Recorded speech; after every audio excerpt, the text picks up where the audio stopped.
വീണ്ടും വചന ധ്യാനത്തിലേക്ക് സ്വാഗതം. കർത്താവിന് നന്ദി പറയുന്നു. ഇന്ന് നമ്മൾ ധ്യാനിക്കുന്ന വചനം പ്രഭാഷകൻ 17. കർത്താവ് മനുഷ്യരെ മണ്ണിൽ നിന്ന് സൃഷ്ടിക്കുകയും അതിലേക്ക് തന്നെ മടക്കി അയക്കുകയും ചെയ്തു. ചുരുങ്ങിയ കാലം മാത്രം അവിടുന്ന് മനുഷ്യർക്ക് നൽകി. അപ്പോൾ നമ്മളിവിടെ പെർമനൻ്റ് ആണെന്നും കരുതണ്ട. We have only a limited period on this planet Earth.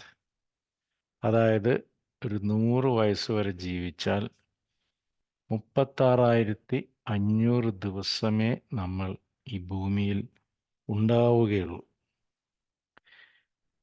അങ്ങനെയൊക്കെ ആണെങ്കിലും എന്നാൽ ഭൂമിയിലുള്ള സകലത്തിൻ്റെയും മേൽ അവർക്ക് അധികാരം കൊടുത്തു. ഭൂമിയിലുള്ള സകലത്തിൻ്റെയും മേൽ കർത്താവ് അവർക്ക് അധികാരം കൊടുത്തു.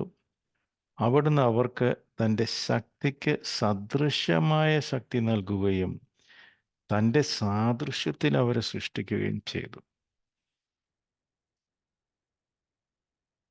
ദൈവത്തിൻ്റെ ശക്തിക്ക് സദൃശമായ ശക്തി കർത്താവ് നമുക്ക് നൽകിയിരിക്കുന്നു.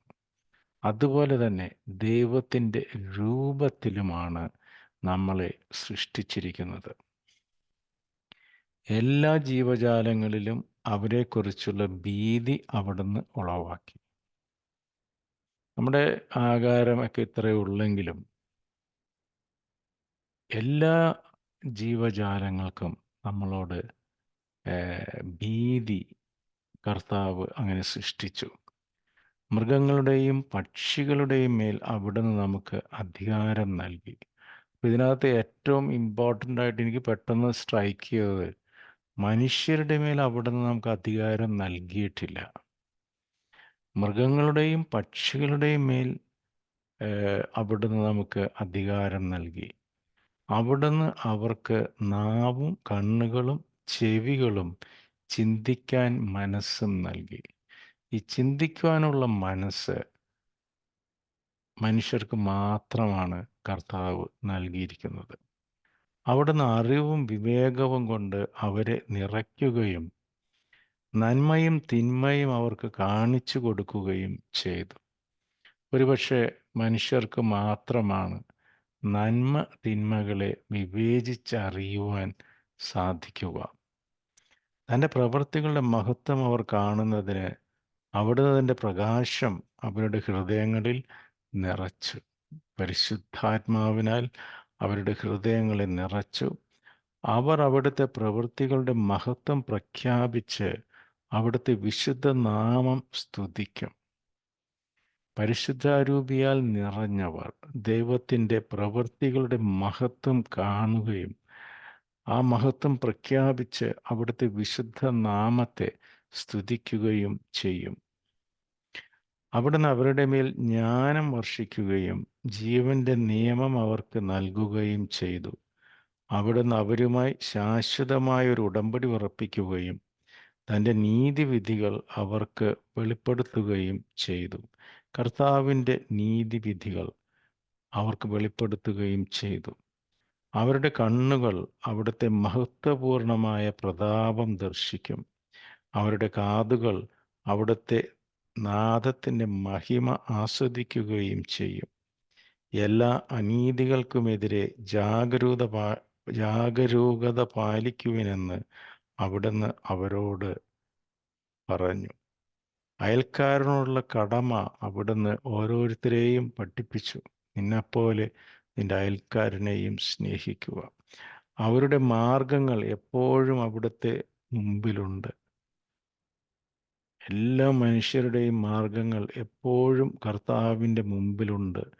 അവിടുത്തെ ദൃഷ്ടികളിൽ നിന്ന് അത് മറഞ്ഞിരിക്കുകയില്ല. ഓരോ രാജ്യത്തിനും അവിടുന്ന് ഭരണാധികാരിയെ നൽകി.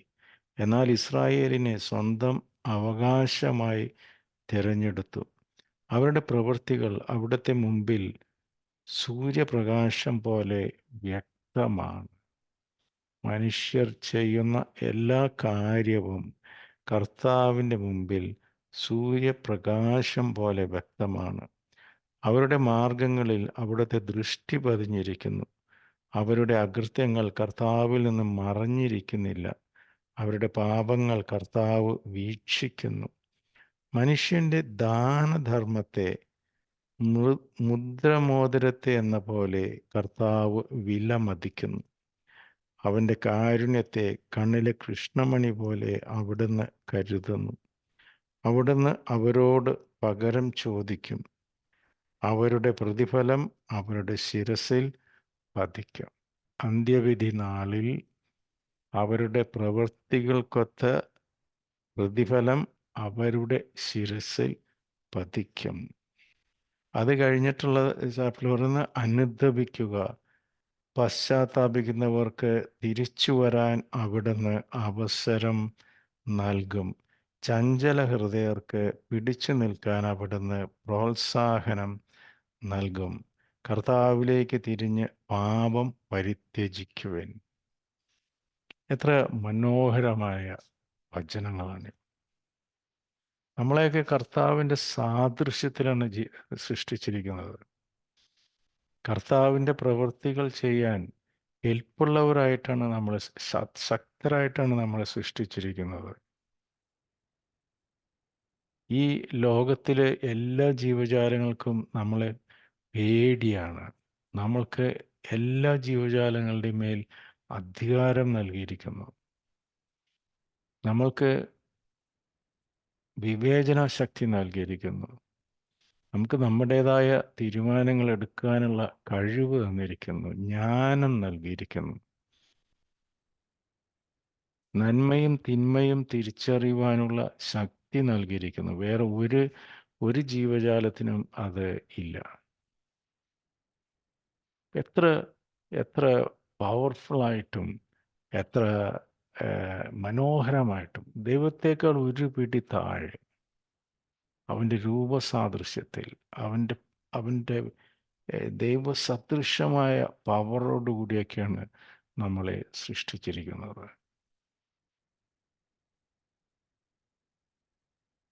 എങ്ങനെ ജീവിക്കണം എന്നെല്ലാം ഇതിനകത്ത് എഴുതിയിരിക്കുന്നു.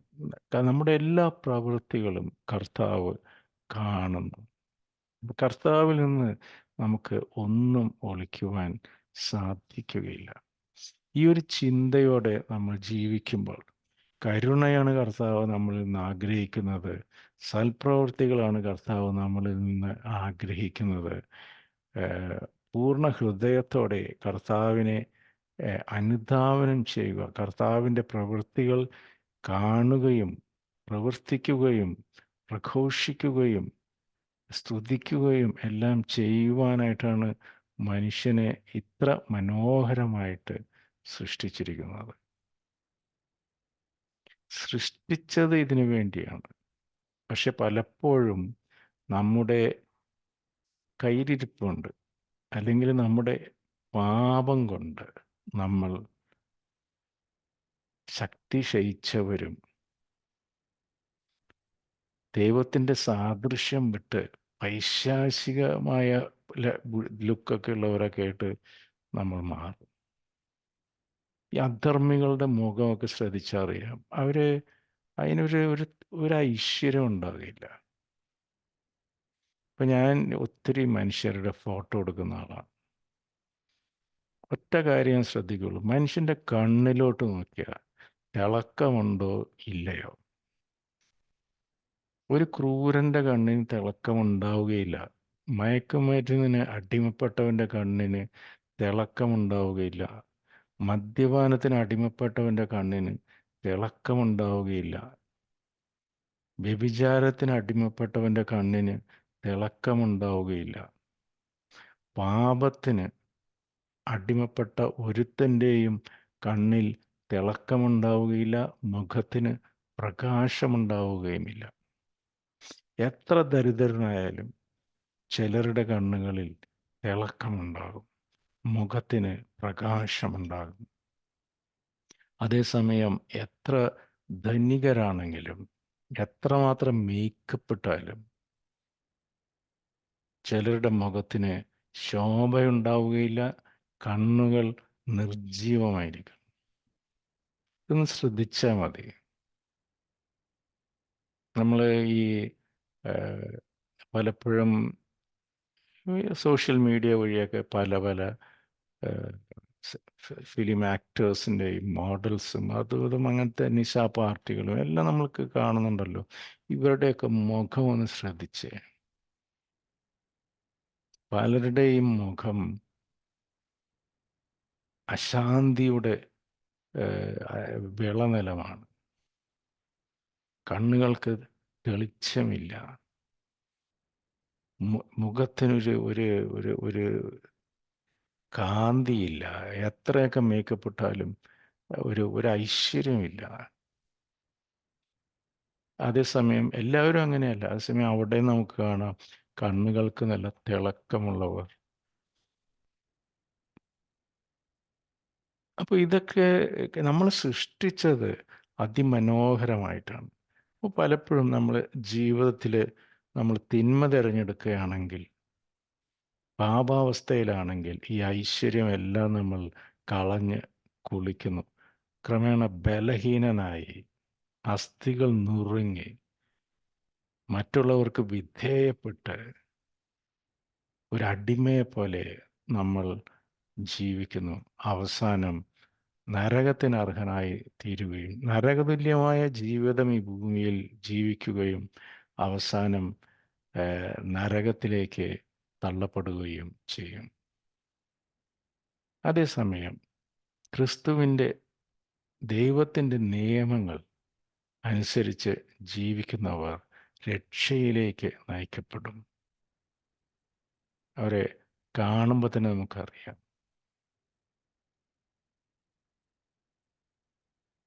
അപ്പോൾ നമ്മളൊരു ഭയങ്കര പവർഫുള്ളായിട്ട് ദൈവത്തെ പോലെ തന്നെയാണ് നമ്മൾ സൃഷ്ടിച്ചിരിക്കുന്നത്. അപ്പം ആ കൂടി ഇനി നമ്മൾ ഇടയ്ക്കിടയ്ക്ക് നമ്മൾ നമ്മളെ തന്നെ ക്ലെൻസ് ചെയ്തുകൊണ്ടിരിക്കണം. ഈ ലോകത്തിൽ നമ്മൾ ജീവിക്കുമ്പോൾ നമ്മളിൽ അഴുക്ക് പറ്റും, തീർച്ചയാണ്. അങ്ങനെയുള്ളവർക്ക് പശ്ചാത്തപിച്ചാൽ കർത്താവ് അവൻ്റെ പാപങ്ങൾ ക്ഷമിക്കുകയും അവൻ്റെ വസ്ത്രങ്ങൾ അതിവെണ്മയുള്ളതാക്കുകയും ചെയ്യും. ഇപ്പോൾ നമ്മൾ ക്രിയേറ്റ് ചെയ്തത് ഭയങ്കര പവർഫുള്ളായിട്ടും ഭയങ്കര ഭംഗിയുള്ളവരുമായിട്ടുമാണ് നമ്മളെ ക്രിയേറ്റ് ചെയ്തത്. അതുകൊണ്ടൊക്കെ തന്നെയാണ് പരിശുദ്ധാത്മാവിനാൽ നിറഞ്ഞ് ശിഷ്യന്മാരും ഇപ്പോഴും നമ്മൾ കാരിസ്മാറ്റിക് അത് അവർ രോഗശാന്തിയൊക്കെ നൽകാൻ നമുക്ക് കഴിവുണ്ട്. അത്ഭുതങ്ങൾ നടത്താൻ നമുക്ക് കഴിവുണ്ട്. പരിശുദ്ധാരൂപി നമ്മൾ നിറഞ്ഞു കഴിയുമ്പോൾ എക്സ്ട്രാ ഓർഡിനറി ആയിട്ടുള്ള കാര്യങ്ങൾ നമുക്ക് ചെയ്യുവാൻ കർത്താവ് ഈ വചനത്തിൽ എഴുതിയിരിക്കുന്നു. ഞാൻ പറയുന്നതല്ല, ഈ വചനത്തിൽ എഴുതിയിരിക്കുന്നു. അങ്ങനെയാണ് നമ്മൾ സൃഷ്ടിച്ചിരിക്കുന്നത്. ആ ഒരു തിരിച്ചറിവ് നമുക്കെല്ലാവർക്കും ഉണ്ടാകട്ടെ.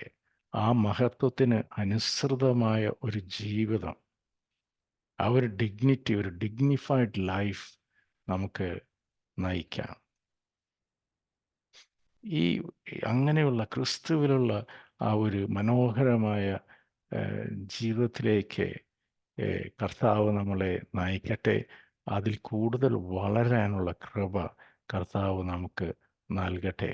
ഇത് എല്ലാവർക്കും ഒരേപോലെ പ്രാപ്യമായ കർത്താവിൻ്റെ കരുണയാണ്.